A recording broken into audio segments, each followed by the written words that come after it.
안녕하십니까. 황태순TV의 황태순입니다. 2020년 6월 16일 화요일입니다. 조금 전, 그러니까 2시 49분 북한은 남북 개성공단 내에 있는 남북공동연락사무소를 폭파했습니다. 김여정이 지난 6월 13일 보면은 담화를 통해서 보면은 군 통수권자 행세를 하며 곧 조만간 어쩌고 저쩌고 하겠다 했는데 결국 행동으로 옮겼습니다. 제가 황태순TV를 통해서 몇 차례 말씀드린 바와 같이 이것은 뭐냐니까 북한 그동안 김정일 6.15 남북정상회담이죠. 어제가 김정일과 김대중 대통령이 20년 전에 6.15 남북정상회담을 했고 그 6.15 남북정상회담 이후에 그 남북한 간의 합의에 의해서 만든 것이 개성공단이고 또 남북공동연락사무소입니다. 그러니까 북한의 입장에서 보았을 때는 자기 선대수령인 김정일의 나름대로 찬란한 업적이었던 겁니다. 또 개성공단이 돌아갔을 때는 나름대로 상당한 정도로 좀 개성이 그야말로 북한 내에서 가장 잘 사는 지역으로 치부될 만큼 돌아가는 그런 지역이기도 했죠. 그런데 문제는 당초 개성공단을 만들 때부터 북한의 군부는 엄청나게 반발했습니다. 심지어는 국방위원장이자 이미 1991년부터 인민군 최고사령관의 지위를 갖다가 거의 11년, 12년째 지키고 있던 그 김정일에게도 당시 북한 군부는 반발했던 겁니다. 왜냐하니까 개성은 자기들로 보아서는 남쪽을 칠 때 그야말로 가장 뾰족 튀어나온 송곳 같은 부분인데 거기에서 주둔하고 있던 2개 사단을 갖다 뒤로 빼고 또 1개의 포병 여단을 뒤로 빼고 거기에다 이 공단을 설치한다는 부분에 대해서 군이 엄청나게 반발했는데 그 당시에는 김정일의 나름대로의 카리스마로 그것을 눌렀던 겁니다. 누르고 그 다음에 김대중 대통령과 합의한 대로 결국 개성공단을 설치하게 됩니다. 북한 군부로서는 부글부글 끓었겠죠. 그러다가 드디어는 김정은 시대에 와서 어떠한 형태인지 모르겠습니다. 저는 사실상 이것이 현재 진행 중에 있는 북한 군부 강경파들에 의한 일종의 쿠데타라고 봅니다. 앞서도 말씀드렸습니다만은 앞서 편에서도 말씀드렸습니다만 지금 군 통수권자 최고 사령관인 김정은의 목소리가 아니라 갑자기 김여정의 목소리와 김여정이 위원장과 국가 당으로부터 위임받은 권한에 따라서 앞으로 어떠한 대적 행위를 할 것인가를 군 총참모부에다가 흔한 얘기로 일임하겠다 하는 식으로 얘기했단 말이에요. 그런 상태에서 군 참모부는 김여정의 담화가 나온 지 3일 만에 드디어는 그동안 얼마 전에 사실은 이번에 폭파한 남북공동연락사무소도 원래 있던 것을 4.27 남북정상회담 이후에 지난 2018년이죠. 이 회담 이후에 당시 우리가 돈 100억을 들여서 새로 개보수한 그런 청사입니다. 즉 김정은 나름대로도 거기에 나름대로 애착이 있을 수밖에 없는 건데 보란듯이 폭파시킨 겁니다. 이거야말로 우리가 항상 한반도 시나리오를 갖다 얘기할 때 나왔던 어떤 돌발 사태의 하나의 조짐이라고 봅니다. 실제 지금 보면 북한에 개성공단이 설치되기 전까지만 해도 북한 지금 개성 지역에는요 2개 사단, 즉 뭐냐니까 6사단과 64사단 6사단과 64사단이 중무장한 상태로 개성에 주둔하고 있었고 또 자주포와 240mm 방사포로 무장한 62 포병 여단이 거기에 주둔하고 있던 지역입니다. 근데 그걸 뒤로 뺐단 말이죠. 근데 이 군부 입장에서는 굉장히 진짜 속이 부글부글 끓었을 겁니다. 그런데 2018년입니다만 2018년 신년사에서 그 당시에는 2017년 11월 29일 북한에서 드디어 보면은 은하 몇 통과를 발사해서 사실상 ICBM의 발사에 성공한 상태에서 미국에서는 Fire and Fury 하면서 북한을 압박하고 있는 가운데 2017년 출범한 문재인 정부에서는 서훈, 정의용 등을 보내서 북한하고 굉장히 물밑 대화를 시작합니다. 그때 2018년 김정은은 2018년 신년사를 통해서 무슨 얘기를 하냐 하니까 2018년의 신년사 내용이 이랬습니다. 2018년 김정은 신년사를 통해서 아무런 전제 조건이나 대가 없이 개성공업지구나 금강산 관광을 재개할 용의가 있다. 뭐 이런 분위기에서 바로 2018년 4.27 남북 정상회담, 그해 6.12 6월 12일 싱가포르 미북 정상회담, 그 분위기였습니다. 즉 군의 강력한 반발을 갖다가 김정은은 나름대로 선군, 자기 아버지 때의 선군 정치가 아니라 핵과 경제를 병진하는 노선, 즉 보면 미국과, 즉 외교부 중심의 온건파들의 말을 좇아서, 자 저쪽 미국하고도 대화를 통해서 문제를 좀 풀자, 한국하고도 대화를 통해서 문제를 풀자, 이렇게 문제를 푸는 가운데 결국 보면 좀 자본을 들여오고 한국으로부터 돈을 좀 받아서 어떻게 경제를 돌려보자 라면서 북한 강경파들, 군부를 중심으로 한 강경파들 눌렀던 겁니다. 눌렀는데 이게 2019년 작년에 있었던 하노이 회담의 결렬로 말미암아 김정은은 그야말로 지금 수령으로서의 카리스마, 권위가 실추됐던 거예요. 실추되고, 그러다 보니까 드디어 김정은이 그 실추된 상태에서 지난해 2019년 연말에 당 중앙위원회에서 결정한 사항은, 자 김정은의 유고시에 보면 김여정을 갖다가 대리인으로 간다는 것을 결정했다는 것이 요미우리를 비롯한 세계 그 유수한 언론들의 보도 내용입니다. 지금 뭐냐니까 김정은을 갖다가, 김정은이 어떠한 형태로든지 실각되었을 때는 김여정을 새로운 허수아비 내지는 그 꼭두각시로 내세워서 군이 장악하겠다는 겁니다.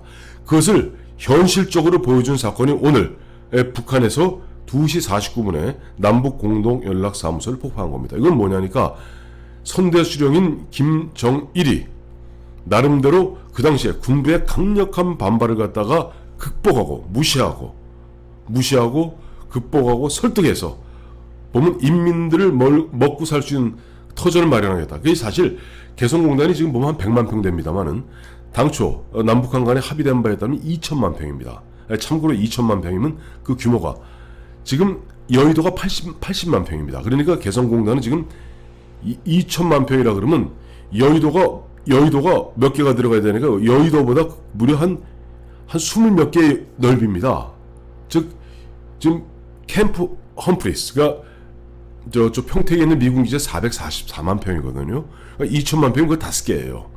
그 넓이에다가 이제 공단을 세우겠다라는 것이 김정일의 원래 당초의 꿈이었고, 그 꿈을 이루기 위해서 군의 강력한 반발을 갖다가 자기의 권위와 카리스마로 눌렀는데, 역시 김정은은 그런 카리스마도 경험도 경륜도 없는 상태에서 그나마도 핵 개발한다 그러면 군이 좀 가만히 있습니다.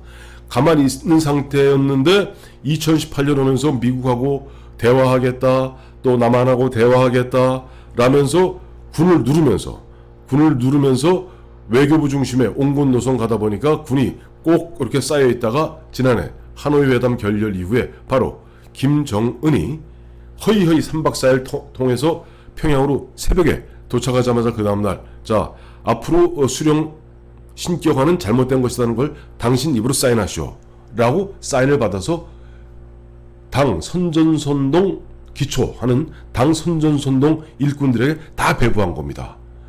야, 이거 보니까 예전에 우리나라에 뭐 5.16 쿠데타다, 뭐 예를 들어서 5.17 쿠데타다 하는 것은 전광석과 같이 후닥닥 해주었는데, 이 북한의 군 쿠데타는 이게 보니까 2018년 그때부터 서서히 조짐이 있다가 2019년 하노이 회담 결렬 이후에 3월 5일부터 서서히 진행되었던 것이 드디어는 올해 4월 15일 김일성 생일인 태양절에 김정은과 김여정을 일단 참석 못하게 한 상태에서 상당히 백두혈통의 뭐 권위랄까 이런 것을 좀 실추시킨 가운데 점점 가다가 드디어는 김정은의 명이 아니라 김여정의 명이라는 미명하에 자기 선대수령인 김정일의 굉장히 나름대로 인민을 먹여 살리기 위한 큰 업적 중에 하나인, 그들로 봐서는 개성공단의 핵인 남북공동연락사무소를 폭파한 겁니다. 그러면 그 다음 수순은 뭘까요? 바로 지금 사실상 유명무실되어 있는 100만 평 개성공단 내에 있는 그 기계들 뜯어서 팔 거 팔고 옮길 거 옮기고 건물 부술 거 부수고, 그 다음에 거기에 다시 6사단과 62사단, 그 다음에 포병 여단이 다시 전면 배치될 겁니다. 굉장히 보면 긴장의 수위가 올라가겠죠. 또 뭐 그 다음 수순은 뭐겠습니까? 이미 김정은의 목소리, 육성을 통해서도 너저런 저것들 보기 싫다 했던 것이 바로 금강산 이 관광단지입니다. 뜯어버리겠다는 겁니다. 저도 1999년에 2월에 그 당시 이제 금강산 관광을 그 당시 민하협의 초청으로 해서 갔었는데, 이게 장전학이라는 게 우리로 얘기하면 뭐 평택항쯤 된다고 보시면 됩니다. 인천항쯤 된다고 보시면 됩니다. 그러니까 바로 우리 저 휴전선은 거의 붙었어요. 거기에 장전항이 이 원래는 북한의 군항입니다. 거기 이제 군함들과 뭐 여러 함정들이 있던 곳인데, 거기에 이제 우리가 장전항을 갖다 개방하면서 들어갔는데, 그 당시에 북한도 떨떠름했습니다. 이번 기회에, 즉 김정은과 김여정이라는 어린 그 남매들이 제대로 보면은 군을 통제하고 당을 통제하지 못하는 상태에서 군은 자기 아버지 시대, 아버지인 김정일 시대에 상당 부분 빼앗겼던, 김정일은 괜히 노련했거든요. 말로는 선군 정치, 선군 정치라고 말은 하면서도 실제 그 내용에 있어서는 군이 갖고 있던 기득권 중에 상당 부분을 빼어서, 자, 군 뒤로 빠질 거 빠지고, 여기에 보면 당이 주도하고 국가가 주도하는 공단을 설치해서 인민을 먹여 살리겠다 라면서 군을 조금 뒤로 밀렸던 겁니다. 그러니까 군은 내심 선군 정치라 그러니까 참 대들긴 뭐하죠.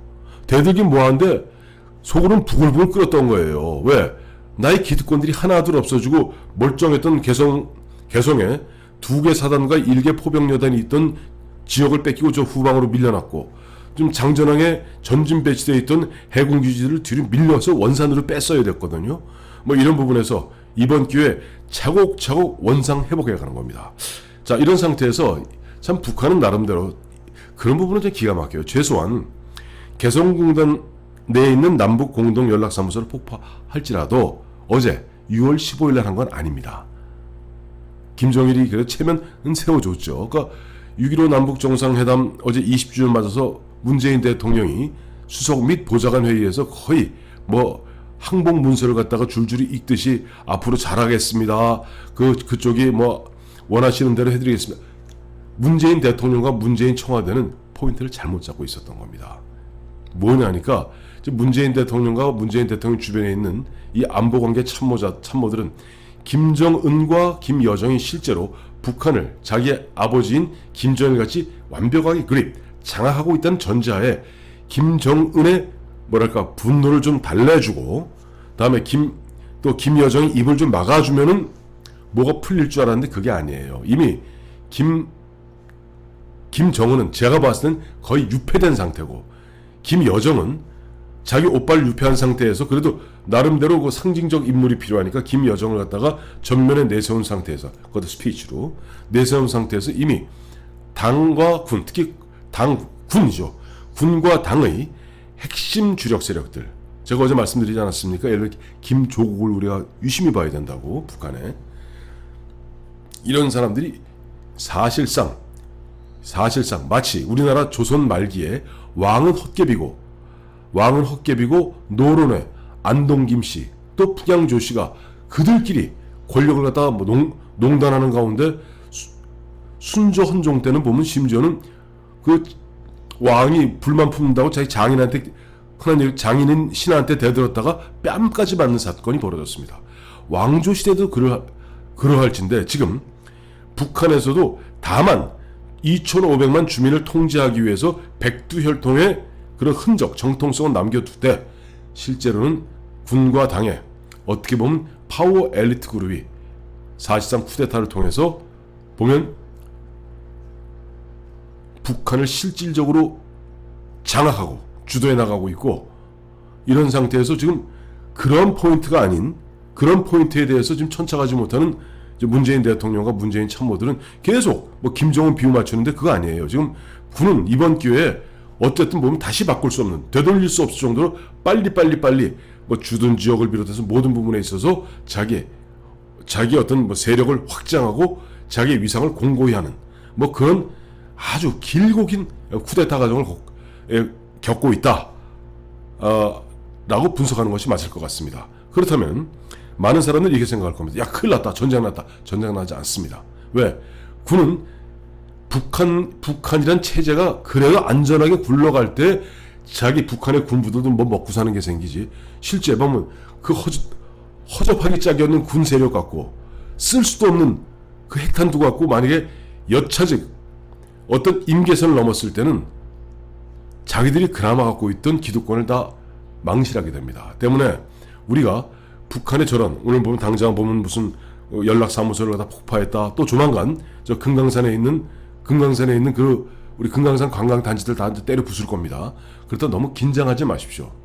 다만 그들이 그렇게 갔을 때 우리가 냉정하고 냉철하게 한미 간의 기존의 어떤 그 동맹 체제를 공고히 하면서 안보의식을 확실하게 하는 것이 중요한 것이지.